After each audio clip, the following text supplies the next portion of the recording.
Hello friends, आज मैं लेकर आ गई हूँ कॉन्ट्रैक्ट मैरिज बेस्ड ड्रामा जिसकी स्टोरी काफ़ी यूनिक होने वाली है। सो आपको ये ड्रामा काफ़ी पसंद आएगा। ड्रामा स्टार्ट करने से पहले आप मेरे चैनल को सब्सक्राइब करना मत भूलिएगा। सो ड्रामा की स्टार्टिंग एक होटल रूम से होती है जहाँ पर मिस्टर लू, जो कि काफ़ी ड्रंक थे, वो ह्यून के काफ़ी करीब चले जाते हैं। ह्यून उन्हें रोकने की कोशिश करती हैं लेकिन वो अपना आपा खो चुके थे। ह्यून भी लू से बात करते हुए कह रहे थे कि लू, तुम मुझे पसंद नहीं करते और आज इस रात के बाद तुम मुझसे और ज़्यादा हेट करने लगोगे। लेकिन ह्यून अपनी फीलिंग्स पर कंट्रोल नहीं कर पा रही थी और लू के साथ इंटीमेट हो जाती हैं। नेक्स्ट डे जब लू की आंख खुली, वो अपने सामने एक लेटर देखते हैं जहाँ पर ह्यून ने लिखा हुआ था कि तुम अपनी लिमिट रात को क्रॉस कर चुके हो, पता नहीं इसके बाद तुम मुझे माफ़ कर पाओगे या फिर नहीं। और कुछ टाइम बाद हम ह्यून को डॉक्टर के पास देखते हैं जहाँ उसे डॉक्टर से पता लगा कि वो प्रेग्नेंट हैं। ये सुनकर वो काफ़ी हैरान हो गई थी और इस बारे में लू को बताना चाहती थी। वो लू के घर आ ही रही थी कि सामने से जिया आ जाती हैं और जिया लू को काफ़ी पसंद करती हैं और वही उनसे कह रही थी कि तुम्हारा नाटक अब नहीं चलेगा। और वो अपने हाथ पर पहनी हुई रिंग शो करती है ह्यून को और बताती है कि हम जल्दी ही शादी करने वाले हैं। तभी ह्यून के फ़ोन पे किसी का कॉल आता है जो उसे बता रहा था कि मिस्टर लू तुमसे अब प्यार नहीं करते, इसलिए वापस आ जाओ, तुम कितनी बेशर्म हो जो उसके घर चली गई। और अब ह्यून को भी गुस्सा आ जाता है और वो इतना कहकर चले जाती हैं कि लू, मैं तुम्हें नहीं छोड़ूंगी और अब मुझे तुमसे शादी नहीं करनी। वहीं पीछे लू खड़ा हुआ था जिससे ह्यून की बातें अच्छी नहीं लग रही थी। जिया मौके का फ़ायदा उठाकर लू के कान भरने लगती है ह्यून के खिलाफ कि ह्यून को एटलीस्ट तुमसे या फिर ग्रैंडपा से मिलकर तो जाना चाहिए था, उनकी तबीयत ठीक नहीं है। तो लू मन ही मन सोचते हैं कि ह्यून अब उसे हेट करने लगी है और वो कुछ नहीं कहता। अब 5 साल बीत चुके थे और हम ह्यून के बेटे केविन को देख पाते हैं।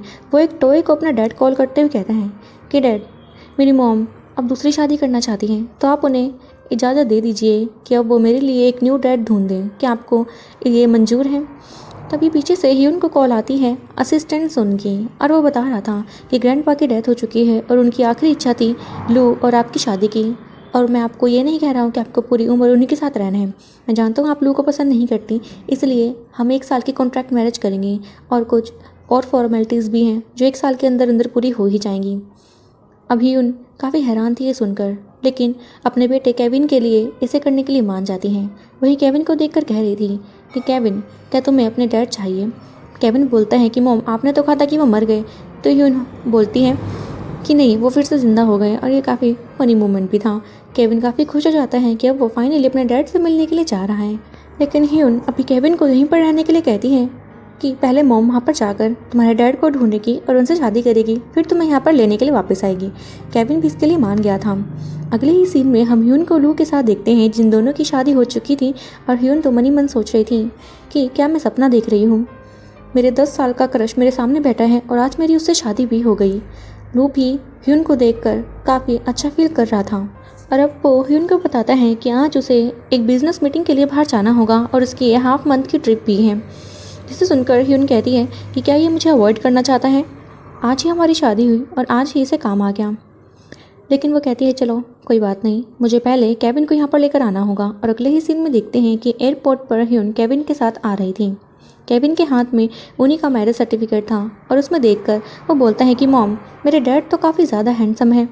ह्यून उसे कहती है कि अभी मुझे क्या कहकर पुकारा? केविन बोलता है सॉरी मॉम, मुझे तो आपको सिस्टर कहकर पुकारना है, मैं अगली बार से ध्यान रखूँगा। ह्यून समझाती है कि मेरी आइडेंटिटी तुम्हें किसी से भी शेयर नहीं करनी और फिर वो वॉशरूम की तरफ चला गया था। इसके बाद हम लू और उसके असिस्टेंट सुन को देखते हैं जो कोइंसिडेंटली सेम एयरपोर्ट पर पहुंचे हुए थे। सुन तो लूचन से कह रहा था कि बॉस, मैं जानता हूँ आप ह्यून से शादी नहीं करना चाहते थे, आप तो जिया से प्यार करते हैं, लेकिन टेंशन मत लीजिए, सिर्फ 1 साल का कॉन्ट्रैक्ट है। ये सुनकर लू को अच्छा नहीं लगता और वो सुन से कहता है कि तुम्हें किसने बोला कि मैं जिया को प्यार करता हूँ? सुन हैरान था और पूछता है कि फिर आप प्यार करते किसको हैं? तो लू उसे इसका जवाब नहीं देता, उल्टा ये कहता है कि ह्यून तो मुझसे हेट करती है। और फिर वो भी वॉशरूम की तरफ निकल गया था। वॉशरूम में लू और केविन साथ में थे। केविन लू को देखते ही पहचान जाता है कि ये तो मेरे डैड हैं और उसे देखकर अजीब सी स्माइल कर रहा था। लू ने जब ये नोटिस किया तो बोलता है इसकी शक्ल काफ़ी फैमिलियर लग रही है, लेकिन इग्नोर कर देता है। फिर केविन थोड़ा दूर होता है और वहाँ से पी करने लगता है और कह रहा था कि आप ये कर सकते हैं। अब लू भी बच्चों की तरह केविन के साथ इसे मजाक में ले लेता है और सेम डिस्टेंस मेंटेन करते हुए टॉयलेट करता है।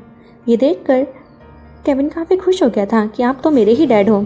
लू से दूर करता है कि ये क्या मजाक है, मैं तुम्हारा डैड नहीं हूँ, जाके अपने डैड के पास जाओ।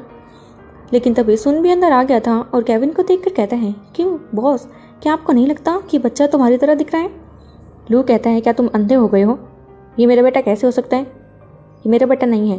केविन भी बोल रहा था कि डैड देखो, अब तो ये अंकल भी मुझे बोल रहे हैं कि मैं आपका बेटा लग रहा हूँ, आप मेरी बात क्यों नहीं सुन रहे? लेकिन लू से कुछ नहीं कहता और सुन केविन के पास जाकर उसका नाम पूछता है। केविन अपना नाम लिटिल टर्टल बुलाता है कि मेरी मॉम तो मुझे यही कहकर पुकारती हैं। सुन पूछ रहा था कि आखिर तुम मिस्टर लू को अपना डैड क्यों कह रहे हो? तो अब केविन उसे बता देता है कि यहाँ वॉशरूम में क्या हुआ। ये सुनकर लू को काफ़ी शर्मिंदा महसूस होना पड़ रहा था और वो उस बच्चे को चुप होने के लिए कहता है और अपने असिस्टेंट से भी कहता है कि अगर तुम्हें ये बच्चा इतना फेमिलियर लग रहा है तो पक्का ये तुम्हारा ही बेटा होगा। सुन मना करता है और केविन भी जाकर फिर से लू को हक कर लेता है कि नहीं डैड, मैं सिर्फ आपका बेटा हूँ, और अपने सर से एक बाल निकाल कर लू की तरफ करता है कि अगर आपको यकीन नहीं हो रहा है तो आप पैटर्निटी टेस्ट करवा लीजिए। लेकिन वो बाल सुन अपने पास रख लेता है कि क्या पता मुझे काम आ जाए। बार ही उनको पता लगता है कि मिस्टर लू अपनी ट्रिप से वापस आ चुके हैं। ये सुनकर उसे काफ़ी हैरानी हुई कि उन्होंने तो कहा था कि हाफ मंथ का ट्रिप है, लेकिन अभी वो हैं कहाँ पर? आगे वाला बताता है कि वो एयरपोर्ट पर है। ये सुनकर तो उसके होश ही उड़ गए। एयरपोर्ट पर? हम भी तो सेम एयरपोर्ट पर है। और वो वॉशरूम की तरफ देखती है, वहाँ से मिस्टर लू बाहर आ रहे थे और पीछे ही केविन भागते हुए आता है जो बार बार मिस्टर लू को डैड कॉल कर रहा था। ह्यून अपना फेस लू से हाइड कर रही थी, वहीं केविन आकर ह्यून को हक करता है कि मॉम ये देखो डैड मुझे मान ही नहीं रहे कि मैं इनका बेटा हूँ, जरा नहीं बताइए। अभी ह्यून काफ़ी परेशान हो जाती है ये सोचकर कि लू क्यों मानेगा कि केविन उसका बेटा है, मुझे प्रूफ के साथ इसे बताना होगा। लेकिन अभी ये सही टाइम नहीं है और वो केविन को चुप होने के लिए कहती है और सोच रही थी कि कहीं केविन ने मेरे और अपने बारे में इसे बता तो नहीं दिया। केविन जैसे ही बोलने लगा तो ह्यून उसका फेस पकड़ती है और लू भी काफ़ी परेशान हो गया था और वो कॉल लगा देता है पुलिस को कि यहाँ पर एक बच्चा काफ़ी परेशान कर रहा है, वो अमीर लोगों को पकड़ कर उन्हें अपना फादर बता रहा है। ये इन लोगों ने नया तरीका ढूंढ लिया है अमीरों को ठगने का। केविन उसे बार बार डैड बोल रहा था, लेकिन लू को इससे कोई फ़र्क नहीं पड़ता। ह्यून अब केविन को उसे दूर करती है और यहाँ से ले जा लेती है। पीछे ही असिस्टेंट सुन लू से कह रहा था कि बॉस मुझे तो एक बार और शक हो रहा है कि कहीं आप ही का बेटा तो नहीं जिसका आपको पता ही ना हो। लू कहता है कि मेरी एक वाइफ है जिसका कोई भी बेटा नहीं है, इसलिए अब तुम चुप कर जाओ, मुझे इस बारे में बात नहीं करनी। असिस्टेंट सुन अपने जेब से बाल निकालते हैं केविन का और कह रहे थे कि मुझे तो लगता है इन्वेस्टिगेशन कर ही लेनी चाहिए, क्या पता कि अब सामने आ जाए। और वो लू का भी एक बाल निकाल लेता है। वहीं ह्यून अब घर पहुंच गई थी और लू के रूम में जाकर देखती हैं कि लू अभी तक अपने रूम में नहीं आया और फिर अपने आप से बात करते हुए कहती हैं कि पक्का लू काम छोड़कर जिया के लिए यहाँ पर जल्दी आया होगा, मैं भी क्या ही एक्सपेक्ट कर रही हूँ लू से। फिर वो उसके बेड के पास जाती है, वहाँ पर एक बहुत ही सुंदर सा नेकलेस रखा हुआ था। उसे देखकर भी वो कह रही थी कि ये भी लू ने जिया के लिए ही खरीदा होगा। तभी लू रूम में आ जाता है और वो नहा कर निकला था अपने बाथरूम से। ह्यून उसे देखते ही शर्मा जाती है और जाने लगी थी तो लू उसे रोक लेता है। ह्यून उसके काफ़ी क्लोज आ गई थी और फिर खुद से ही बात करते हुए सोचती है कि अगर मैं यहाँ पर रात को सोने की बात करूँगी तो ये लू को सही नहीं लगेगा, इसलिए वो यहाँ से बाहर जाने लगी। तो लू से कहता है कि तुम मिसेस लू हो। ये सुनकर ह्यून को काफ़ी अच्छा लगा था कि फाइनली लू ने उसे एज अ वाइफ एक्सेप्ट कर ही लिया और वो कहता है कि तुम मेरी वाइफ हो और तुम वाइफ की तरह बिहेव करो, इतना अनजान बनने की ज़रूरत नहीं है। और वो ह्यून के काफ़ी क्लोज आ जाता है, उन दोनों में नज़दीकियाँ बढ़ने लगी थी। अब यहाँ पर लू ह्यून को किस कर देता है और ह्यून से भी कंट्रोल नहीं होता, वो भी लू को वापस ही किस कर रही थी। वो दोनों इंटीमेट हो जाते हैं। कुछ टाइम बाद लू के फ़ोन में मैसेज आता है जिसमें कि ह्यून की कुछ फ़ोटोज़ थी 5 साल पुरानी, जहाँ वो डॉक्टर के पास एबॉर्शन के लिए पहुँची हुई थी। ये देखकर लू को काफ़ी गुस्सा आया। एक पास के सीन में दिखाया जाता है कि ये फ़ोटोज़ जिया ने ही लू को दिखाई थी, तभी तो लू ने ह्यून को ढूंढने की कोशिश तक नहीं करी इन 5 सालों में। सीन प्रेजेंट में आता है और वहाँ लू ह्यून पर गुस्सा करके कहता है कि अब तुम मिसेस लू बन चुकी हो, इसलिए बाहर की गंदगी घर में लाने की कोशिश मत करना। ये सुनकर ह्यून को काफ़ी गुस्सा आया कि तुम कहना क्या चाहते हो, इतना दोगला होना भी सही नहीं है, अपना डबल फेस दिखाना बंद कर दो। लेकिन तब लू के फ़ोन में अर्जेंट कॉल आती है और उसे यहाँ से जाना पड़ जाता है। पीछे से ह्यून खुद से ही बात करते हुए कह रही थी कि एक इल्यूज़न क्रिएट हो गया है मेरे लिए कि मैं लू से प्यार करूँ या नहीं, और मैंने ये सोच भी कैसे लिया कि वो मुझसे प्यार करता है। सीन शिफ्ट करते हैं लू के ऑफिस की तरफ, जहाँ पर सुन लू को कॉन्ग्रेचुलेशन विश करता है। लू कह रहा था क्या तुमने सुबह सुबह नशा करना स्टार्ट कर दिया? सुन कहता है कि नहीं, लेकिन इसे सुनकर तुम्हें नशा ज़रूर हो जाएगा। कल जो बाल मैंने पैटर्निटी रिपोर्ट के लिए भेजे थे, उसका रिजल्ट आ चुका है और वो बच्चा तुम्हारा ही बेटा है। ये सुनकर लू तो शौक ही रह गया। ये कैसे हो सकता है, तो इम्पॉसिबल है। सुन बोल रहा था कि बॉस कुछ भी इम्पॉसिबल नहीं है। जरा आप सोच कर देखें कितने पब बार्स में आप जा चुके हैं, कितनी लड़कियों से मिल चुके हैं। अब असिस्टेंट सुन की ये बातें सुनकर मिस्टर लू को वही नाइट याद आती है जहाँ पर वो ह्यून के साथ इंटीमेट हुए थे, लेकिन नशे की हालत में होने के कारण वो ह्यून को पहचान नहीं पाते और वो सुन को इस बारे में किसी को भी ना बताने को कह रहे थे, खास करके ह्यून को। तब असिस्टेंट सुन बोलते हैं कि आपको इतना फ़र्क क्यों पड़ रहा है, अगर ह्यून को पता लग भी गया तो इसमें क्या बड़ी बात हो जाएगी। लेकिन तभी वो लू के गले पर निशान नोटिस करता है जो कि लव बाइट के थे और समझ जाता है कि मिस्टर लू, मैं समझ गया हूँ, आप मिसेस ह्यून को ही लव करते हैं। तो मिस्टर लू इस बात का रिप्लाई नहीं करते, हिचकिचाते हुए सुन से कहते हैं कि तुम उस बच्चे का पता करो कि वो कहाँ से आया है और उसकी मदर के बारे में भी इंफॉर्मेशन निकालो। सुन यहाँ से चला जाता है, वहीं पीछे से लू अपना मैरिज सर्टिफिकेट निकाल कर कह रहा था कि ह्यून, इस बार मैं तुम्हें खुद से दूर नहीं जाने दूंगा, कोई भी मौका नहीं दूंगा तुम्हें यहाँ से जाने का। हम घर की तरफ देखते हैं जहाँ पर ह्यून मेट से पूछ रही थी लू के बारे में। तो मेट बताती है कि सर तो कल रात से ही वापस घर नहीं आए हैं और शायद उन्हें ज़्यादा काम आ गया होगा। ह्यून मन ही मन सोचती है कि लू, मैं जानती हूँ तुम्हें किससे और क्या काम आया होगा। तभी ह्यून को उसके अंकल की कॉल आ जाती है जहाँ पर उसने केविन को छोड़ रखा है। उसके अंकल से उसे पता लगा कि केविन घर छोड़कर भाग गया है। तो ह्यून कहती है कि ठीक है, मैं उससे ही कॉल करके बात करती हूँ। उसने केविन को कॉल लगाई। वहीं पीछे से लू एक फ्लावर बुके के साथ घर पर पहुँचा था ह्यून को सरप्राइज़ देने के लिए, लेकिन ह्यून तो बिजी थी केविन के साथ, जो कह रही थी कि तुम घर से भागकर क्यों गए। केविन बोलता है कि मॉम, मैं डैड को इम्प्रेस करना चाहता हूँ, उनके लिए एक अच्छा सा गिफ्ट लूँगा ताकि वो मुझे एक्सेप्ट कर लें, और अगर उन्होंने नहीं किया तो मैं भी उनके साथ नहीं रहना चाहता। ह्यून बोलती है कि हनी, उनको ज़रा मौका तो दो, अगर उन्होंने तुम्हें एक्सेप्ट नहीं किया तो मैं उन्हें डिवोर्स दे दूँगी। ये सब बातें बाहर खड़ा हुआ लू सुन लेता है और उसे ये सब सुनकर काफ़ी गुस्सा आ रहा था कि ह्यून ने मुझे धोखा दिया, मैं इसे ऐसा नहीं करने दूंगा। अब मिस्टर लू बाव को कॉल लगाते हैं जो कि उनका एक सेक्रेटरी है और उन्होंने ह्यून पर नज़र रखने के लिए कहा था। वहीं ह्यून भी घर से निकल जाती है केविन को ढूंढने के लिए और लू को अब हम गाड़ी में देखते हैं जहाँ पर उसे कॉल आई और उसे पता लगा कि लास्ट टाइम एयरपोर्ट की सीसीटीवी फुटेज में उस औरत की शक्ल नहीं दिखी क्योंकि उन्होंने अपने फेस को काफ़ी ज़्यादा हाइड किया हुआ था। वो ह्यून की बात कर रहे थे। इसके बाद अब लू को उसके सेक्रेटरी बाव की कॉल आती है जो बता रहा था कि मैडम ह्यून अभी घर से निकली हैं एक मॉल के लिए, और लू भी अपने सेक्रेटरी बाव के साथ सेम मॉल में पहुंच जाता है। ह्यून को पता लगा कि केविन सेम मॉल में है।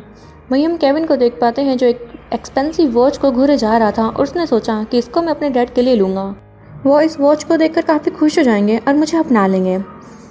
तभी वापस से हम लू को देखते हैं जो बाव के साथ था और उन्हें सामने ही ह्यून दिख जाती है। बाव बोलता है कि बॉस, वो लेडी आपकी वाइफ लग रही है। लू ने तो पहचान लिया था और वो भागकर उसकी तरफ बढ़ता है। वहीं अंदर केविन को वो लेडी डांटने लग जाती है कि तुम एक्सपेंसिव चीज़ों को मत छुओ। केविन बोलता है कि मुझे ये वॉच खरीदनी है और वो अपनी जेब से एक ब्लैक कार्ड दिखाता है उस लेडी को जो कि एक गेम थी। लेडी बोल रही थी कि तुम्हें यहाँ पर गेम सूझ रही है और ये वॉच बिलियंस की है, तुम्हारी पूरी फैमिली भी बिक जाएगी ना, तब भी तुम इस वॉच की कीमत नहीं चुका पाओगे। केविन बोलता है कि आप कैसी बात कर रही हैं, इस कार्ड में बहुत सारे रुपए हैं, ये मेरी मॉम का ब्लैक कार्ड है। वो तो छोटा बच्चा था, उसे तो समझ ही नहीं आ रहा था कि क्या करें। वो वहाँ पे जिद करने लगता है कि मैं तो ये वॉच लेकर ही जाऊँगा, लेकिन वो लेडी अब गुस्से में केविन को धक्का मारकर यहाँ से बाहर निकालने लगती है। तब इस सिक्योरिटी गार्ड भी अंदर आ गया था जिससे कि वो लेडी बता रही थी कि ये लड़का एक चोर लगता है, यहाँ पर अच्छी अच्छी वॉचेस चुराने की ट्राई कर रहा था, इसलिए इसे बाहर निकाल दो। लेकिन केविन चिल्लाकर कहता है कि आप झूठ क्यों बोल रही हैं, मैं इस वॉच को खरीदना चाहता हूँ, देखो मेरे पास रुपए भी हैं। वो अपना ब्लैक कार्ड शो करता है तो वो लेडी उसे धक्का देकर दूर फेंक देती हैं। अब केविन रोने लग गया था और सिक्योरिटी गार्ड भी उसे गुस्से में बाहर निकालने लगता है, लेकिन केविन बोलता है मेरा कार्ड तो मुझे दे दीजिए, और वो भागकर बाहर भागता है और वो लू से टकरा जाता है कि अंकल प्लीज़ मुझे बचाइए, ये लेडी मुझे काफ़ी बुली कर रही है। लेकिन जैसे ही उसने लू का चेहरा देखा वो पहचानता है कि डैड ये तो आप हो। ये सुनकर वो लेडी भी चिल्ला रही थी कि अच्छा तो तुम इसके बाप हो। बाप बेटे दोनों ही भिखारी लग रहे हैं। लेकिन तभी पीछे खड़ा हुआ बाव हंसता है उस लेडी पर कि ये क्या बकवास करे जा रही है, उसे पता नहीं इसका अंजाम क्या हो। केविन बोलता है कि अब मैं तुम्हारी कंप्लेंट अपने डैड से करूँगा। वो लेडी हंसते हुए कहती है कि ये मॉल तुम्हारे बाप का नहीं है, जो मर्जी करो। लेकिन फिर लू अपने सेक्रेटरी बाव से कहता है कॉल लगाने के लिए कि इस लेडी को जल्दी इस जॉब से निकलवाओ। वो लेडी हंसती है कि तुम मुझे क्या जॉब से निकलवाओगे, लेकिन तभी उसके पास कॉल आया था मैनेजर का और उसे पता लगता है कि उसे फायर कर दिया गया है। फिर वो पूछती है कि आखिर आप हो कौन, तो बाव बताता है कि ये मॉल इन्हीं का ही है। ये सुनकर वो लेडी शॉक रह गई थी और केविन खुश हो जाता है कि डैडी आप तो बहुत ज़्यादा अच्छे हो। लेकिन लू केविन को देखकर ज़्यादा खुश नहीं होता, उल्टा पूछता है कि तुम्हारी मॉम कहाँ पर है। केविन बताता है कि मेरी मॉम यहीं पर आती होंगी, क्योंकि मैंने उन्हें बताया था कि मैं आपके लिए वॉच लेने के लिए यहाँ पर आया हूँ। वो पीछे पीछे यहाँ आ ही जाएंगे। वहीं पीछे ह्यून भी केविन को ढूंढती हुई सेम जगह पर पहुंच जाती है और सामने देखती है कि लू और केविन तो साथ में हैं। वो घबरा कर वहाँ से भागती है कि दोनों बाप बेटे फिर से कैसे मिल गए। फिर केविन अपने डैड से कहता है कि डैड भगवान हमें मिलाना चाहते हैं, देखो तो आज हम फिर से मिल गए जबकि कल ही हम मिले थे। लू बोलता है कि अपनी बकवास बंद करो, तुम घर कब जाओगे, तुम्हें घर जाना चाहिए अपनी मॉम के पास। और मनी मन सोचता है कि जब ये घर जाएगा मैं अपने आदमी इसके पीछे लगा दूंगा इसकी मॉम को ढूंढने के लिए। लेकिन केविन बोलता है कि ये बात बताइए कि आपने वो पैटर्निटी टेस्ट करवाया कि नहीं। लू मना कर देता है, वो झूठ बोल देता है कि नहीं, मैंने उस टेस्ट के बारे में सोचा तक नहीं। इतना कहकर लू यहाँ से जाने लगा तो केविन अपने घुटनों पर आ जाता है कि डैड मैंने आपका बहुत वेट किया है। मैं काफ़ी छोटा था जब आप मेरे साथ नहीं थे, और अब जब आप मुझे मिल चुके हैं तो मैं आपको ट्रीट देना चाहता हूँ। उसकी ऐसी बातें सुनकर बाव भी हंसता है और लू भी। बाव कह रहा था कि तुम्हारे पास रुपए कहाँ से आएंगे। केविन बताता है कि मेरी मॉम ने कहा कि मेरे डैड के पास बहुत ही ज़्यादा रुपए हैं। फिर लू मनी मन सोचता है कि इसकी मॉम ने इसे यही सब सिखाया है, ये रुपए के लिए वापस आए हैं। अब मुझे यकीन हो गया। अब लू उसे खड़ा करता और पूछ रहा था कि तुम्हारी मॉम अभी है कहाँ पर, उन्हें कॉल करो, उनका नाम क्या है। केविन बताने लगा, इतना पीछे ही ह्यून वेट कर रही थी कि केविन अपना मुंह बंद रखना। केविन बोलता है कि मेरी मॉम ने नाम बताने से मना किया है, इसके लिए मैं माफ़ी चाहता हूँ, लेकिन मैं उन्हें कॉल करता हूँ। जैसे ही उसने कॉल करी ह्यून का फ़ोन रिंग होता है और केविन सुन लेता है कि ये तो मेरी मॉम ही है। और वो भागकर उसकी तरफ पहुँचता है और वो ह्यून को अपनी मॉम कॉल कर रहा था। लेकिन कुछ ही टाइम में पता लगता है कि वहाँ से कोई और लेडी कॉल पर बात करते हुए निकलती है, जिसे देखकर केविन कहता है कि इनकी रिंगटोन भी मेरी मॉम की तरह ही है। लेकिन आप टेंशन ना लें, वो भी कॉल पिक नहीं कर रही है, लेकिन थोड़ी देर बाद वो हमारे पास आ जाएंगी। तब तक आप मेरे साथ चलिए, मुझे आपके लिए वॉच खरीदनी है। मेरी मॉम कहती है कि मैन के लिए सबसे अच्छा गिफ्ट एक वॉच ही है। तभी लू को ह्यून का ध्यान आता है कि वो भी तो मॉल में ही है, कहीं वो मेरे लिए वॉच तो नहीं खरीद रही होंगी। वो भाग कर जाने लगता है और बाव को कहता है कि केविन को संभालो, लेकिन बाव केविन को संभाल नहीं पाता। केविन तो उसके हाथ से छूट जाता है। थोड़ी दूर जाकर बाव देखता है कि बच्चा तो बहुत ही फास्ट है, वो भागकर कहीं चला गया था। अब जैसे ही वो वहाँ से गई, पीछे से ह्यून निकलती हैं और देखती हैं कि यहाँ से वो चले जा चुके हैं और वो घर की तरफ जा ही रही थी कि वहीं हम जिया को देखते हैं। जिया लू की इस बहन के साथ खड़ी थी। वो ह्यून के पास जाते हैं और ह्यून को हेलो बोलते हैं और पूछ रहे थे कि तुम यहाँ पर क्या कर रही हो। ह्यून भी उन्हें हंसकर कहती है, खासकर लू की बहन से, कि तुम अब मुझे सिस्टर इन लॉ कहकर पुकार सकते हो। लू की बहन हैरान थी कि तुम ये क्या बकवास कर रही हो। मैं सिस्टर तो जिया को कहूँगी, तुम्हें क्यों कहूँगी। और मैं जिया को भाई के पास ले जाने के लिए लाई हूँ, क्योंकि वो बिजनेस ट्रिप से वापस आ गए होंगे। ह्यून बताती है कि हाँ वो तो कब के आ गए, कल रात को वो मेरे साथ ही तो सोए थे, हम सेम रूम में थे। और फिर वो अपने गले का निशान दिखाते हुए उन्हें दिखाती है कि देखो लव बाइट भी है। ये देखकर जिया को बहुत ही गुस्सा आया और वो मनी मन सोचती है कि इसको तो 6 साल पहले ही मर जाना चाहिए। ह्यून तो अभी भी जिया को चिढ़ाया चाह रही थी, तो जिया भी बता देती है कि मुझे असिस्टेंट सुन ने सब कुछ बता दिया है कि ये सिर्फ एक कॉन्ट्रैक्ट मैरिज है, वो भी सिर्फ 1 साल के लिए। उसके बाद तो लू मेरा ही होगा। और यहाँ पर लून की बहन बोलती है कि मैंने तो अपनी सिस्टर इन लॉ सिर्फ जिया को माना है, तुम्हें कभी भी नहीं। ह्यून बोल रही थी कि जिया तुम्हें मैं एक बात बता दूँ, भले ही ये कॉन्ट्रैक्ट मैरिज 1 साल की हो, लेकिन हम 1 महीना छोड़ो 1 हफ्ते के अंदर इतने क्लोज आ गए हैं कि अब कोई भी हम दोनों की जगह नहीं ले सकता।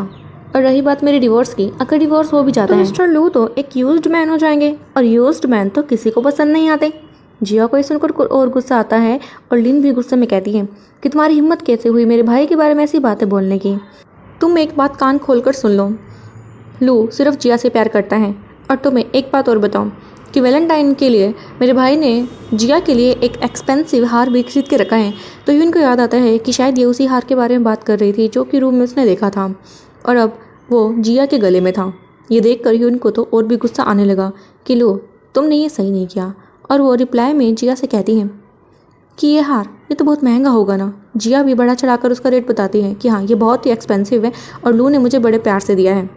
ह्यून अपना फ़ोन का स्कैनर आके कटती है और कह रही थी कि जल्दी इस हार के रुपए मुझे वापस कर दो।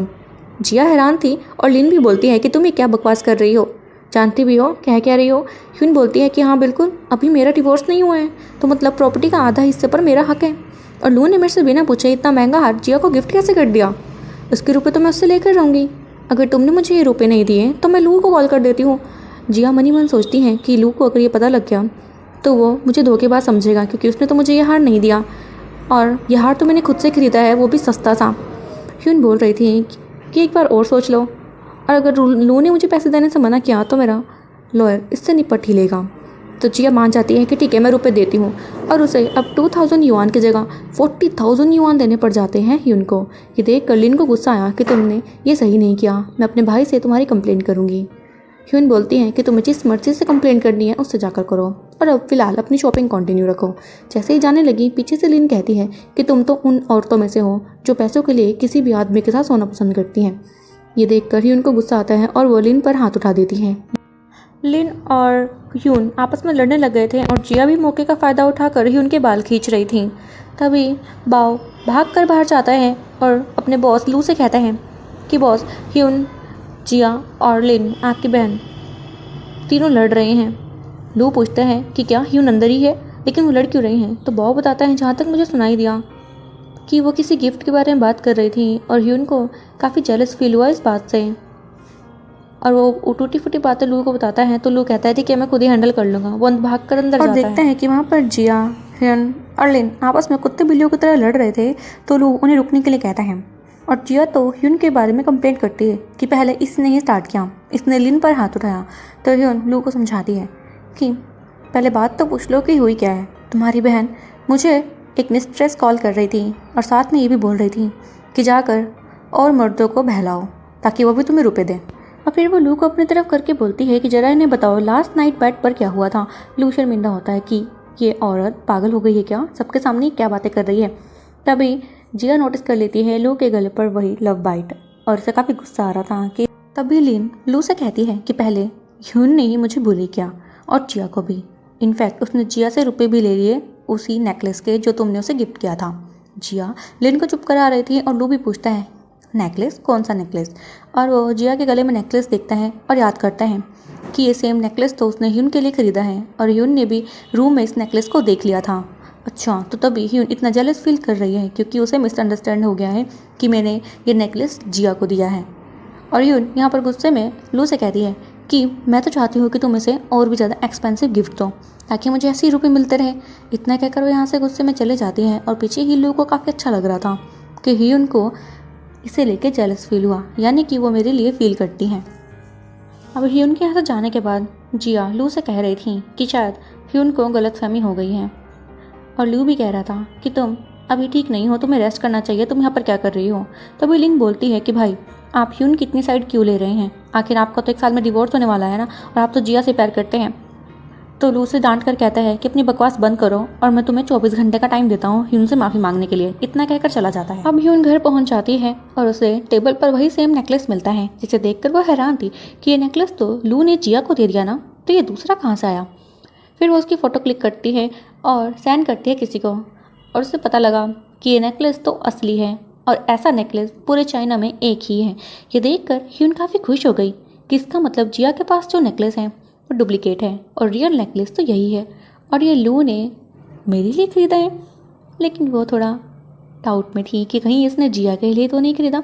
तभी लू भी वहाँ आ जाता है और ह्यून के हाथ में नेकलेस देख लेता है, और सोच रहा था कि ह्यून को शायद पता है कि ये नेकलेस उसके लिए है, लेकिन ये ड्रामा कर रही है, या फिर इसे सच में नहीं पता कि मैं इसके लिए फ़ील करता हूँ, और वो कुछ नहीं बोलता। तो ह्यून पूछती है कि लू, मुझे पता है कि तुम मुझसे नाराज़ होंगे क्योंकि मैंने जिया से रुपए जो ले लिए। लू बोलता है कि नहीं, ऐसा तो कुछ नहीं है, लेकिन तुम मुझे एक बात बताओ कि तुम्हें ऐसा क्यों लगता है कि मैंने ये जिया के लिए मंगवाया होगा, और अगर मैं ये जिया को दे भी देता हूँ तो उससे तुम्हें क्या फ़र्क पड़ता है। ह्यून गुस्से से कहती है कि मुझे फ़र्क पड़ता है, आफ्टर ऑल मैं तुम्हारी वाइफ हूँ। तो लू पूछ रहा था कि अगर तुम मेरी वाइफ हो, तुम्हारे पास पैसों की कमी नहीं है, तो तुम मॉल में करने क्या गई थी? तुम तो घर पर भी सामान मंगवा सकती थी, या फिर तुम्हें शॉपिंग पर चलना था तो तुम मेरे साथ चल सकती थी। ह्यून घबरा जाती है और फिर थोड़ा सोच कर बोलती है कि अगर मैं मॉल ना जाती तो मुझे कैसे पता लगता कि तुम जिया को शॉपिंग पर लेकर गए हो। लू बोलता है कि बातें बनाना बंद करो, मैं किसी को शॉपिंग पर लेकर नहीं गया। ठीक है, शॉपिंग पर लेकर नहीं गए होंगे, लेकिन ये नेकलेस किसके लिए है? क्या ये सच में जिया के लिए है? लू बोलता है कि तुम बेवकूफ़ हो क्या, जरा इस नेकलेस की पिछली तरफ देखो। अब जैसे ही उन्होंने नोटिस किया कि वहाँ तो उसका नाम लिखा है, ये देखकर वो बहुत ही ज़्यादा खुश हो गई कि ये नेकलेस तो लू ने मेरे लिए खरीदा है। और मनी मन बोलती है कि मेरे क्रश की तरफ से मेरा वेरी फर्स्ट गिफ्ट। और वो लू को हक करने के लिए आगे बढ़ती है और कह रही थी कि मैंने तो तुम्हारे लिए कोई गिफ्ट नहीं खरीदा। तो लू कहता है कि मुझे तुम्हारे अलावा कुछ चाहिए ही नहीं। और फिर वो दोनों एक दूसरे को किस करते हैं और इंटीमेट होने से पहले ह्यून पूछती है कि लू, कल रात तुम क्या जिया के साथ थे? लू बोलता है कि मुझे अपनी तरह मत समझो। ह्यून बोलती है मेरी तरह इसका क्या मतलब? लेकिन लू अब किसी की नहीं सुनता और वो ह्यून को किस कर ही जा रहा था। कुछ टाइम बाद जब वो दोनों बेड पर बैठे हुए बच्चे की तरह लू से काफ़ी रोमांटिक बातें करने लग जाती हैं। लू बोलता है कि तुम्हें शर्म नहीं आती, अपना मुंह बंद रखो। तभी लू का फ़ोन रिंग कर रहा था और ह्यून उसे फ़ोन उठा कर देती है और लू उस फ़ोन को स्पीकर पर डाल देता है। आगे से केविन बोल रहा था कि डैड, मुझे आपका नंबर अपनी मॉम के पुराने फ़ोन से मिल गया। ये सुनकर लू घबरा जाता है और फ़ोन जल्दी से कट कर देता है। ह्यून भी घबरा गई थी कि ये केविन बोल रहा है, लेकिन फिर उसे याद आया अच्छा ये फ़ोन तो लू का है और वो उसे छेड़ने लग जाती है हंसते हुए कि लू, ये बच्चा कौन था? लू उसे समझाता है कि ये तो पक्का रॉन्ग नंबर होगा, ये बच्चा मैं नहीं जानता कौन है ये बच्चा। ह्यून बोल रही थी कि एक बार और सोच लो। लू सोच रहा था कि कहीं से कुछ पता तो नहीं लग गया या फिर शक तो नहीं हो गया। वो ह्यून को बोलता है कि तुम्हें जाकर नहा लेना चाहिए, इसके बारे में ज़्यादा मत सोचो। अब ह्यून भी हंसने लग जाती है और लू बोल रहा था कि तुम हंस क्यों रही हो? ह्यून बोलते नहीं कुछ नहीं, बस मैं नहाने जाती हूँ। वो उठ कर यहाँ से चली जाती है ये बोलकर कि तुम कितने चाइल्डिश हो और कितने क्यूट भी। अब ह्यून के यहाँ से जाने के बाद लू अपने आप से बात करते हुए कहता है कि ये बच्चा नहीं है, ये तो बॉम्ब है। मुझे जल्दी ही इसके और इसकी मॉम के बारे में इन्फॉर्मेशन निकालनी ही होगी। और अगले ही सीन में हम लू को सुन के साथ देखते हैं जो एक बार में आया हुआ था और उसे याद आया था कि वो उसी बार में था 5 साल पहले उस लड़की के साथ। अब सुन उस बार के मैनेजर को कहकर सारे स्टाफ मेंबर को बुला लेता है। लू पहचान कर रहा था, लेकिन मैनेजर बताती है कि यहाँ पर सारा स्टाफ न्यू आया है, 5 साल पहले वाला तो कोई भी नहीं रहा। तो लू पूछता है कि वो कहाँ गए, तो वो बताती है उनको तो ट्रांसफ़र कर दिया गया है। लू फिर उसे लिस्ट निकालने के लिए कहता है उन सब की। ये भी सोच रहा था कि कहीं उस लड़की ने रिज़ाइन तो नहीं कर दिया, और वो मैनेजर को उनकी लिस्ट भी बनाने के लिए कहता है कि जिन्होंने रिज़ाइन कर दिया है। तो मैनेजर इसके लिए मान जाती है। और वहीं पर एक लड़की लू को छेड़ रही थी, तो लू सुन को कहता है कि इन सबको बाहर निकालो। तो सुन ऐसा ही करता है। वहीं पर एक आंटी वहाँ पर आती है जो सफाई करने के लिए पूछ रही थी, तो मैनेजर फिलहाल के लिए मना करती है। लेकिन जैसे ही उस आंटी ने लू को देखा वो पहचान लेती है कि तुम तो 5 साल पहले यहाँ पर आए थे ना, मैंने तुम्हें देखा था।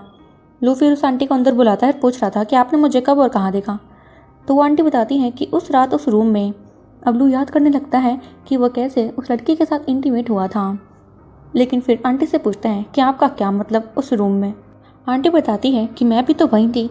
अब लू को गुस्सा आ गया था उस आंटी की बातों पर कि मैं इतना बेवकूफ़ भी नहीं हूँ जो रूम में आपके साथ होऊंगा। और वो उसको बोलता है ऐसा इम्पॉसिबल है, ऐसा कभी नहीं हो सकता।